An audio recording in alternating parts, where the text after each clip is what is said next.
let's look at the history of cybercrime. So as you can see, this graph shows us how cybercrime has progressed over the years. In 1990s, MNC database, Pentagon and IBM were hacked. Again in 1990s, national crackdown on criminals, Microsoft NT operating system pierced. So this is where hacking started becoming more mainstream. Right.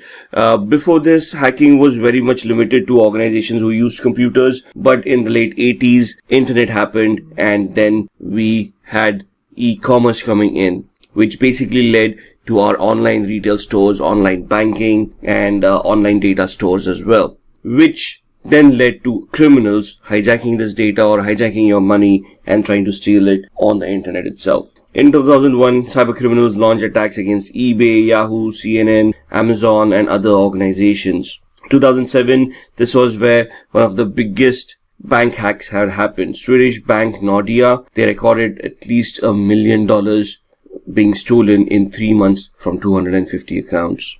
2013, Adobe had 2.9 million accounts compromised and their usernames and passwords released on the open internet. In 2016, Kaspersky, one of the leading antivirus providers to the world, reported around 758 million malicious attacks that occurred, which they identified themselves. These are some of the most famous faces in cybersecurity or earlier cybercrime. In 1988, Robert Morris, he's an American computer scientist and entrepreneur. He's best known for creating what is called the Morris worm, and this was way back in 1988, and this is the first computer worm that has been identified on the internet.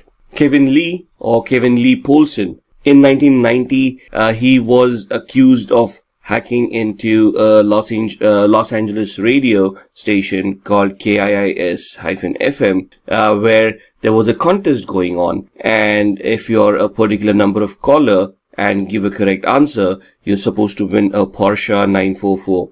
And he hacked those telephone lines, ensuring that he became that particular person and answered the question correctly. It was later on revealed that this actually happened. He was jailed for it.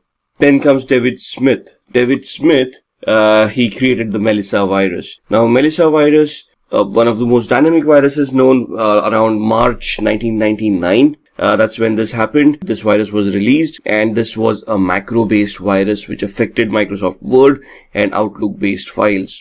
Adam Botbill, in 2004, he's also an American computer hacker from Michigan. He gained unauthorized access to Love's corporate computer network via an open, unsecured, wireless access points. Now, these access points back then were not that much secured.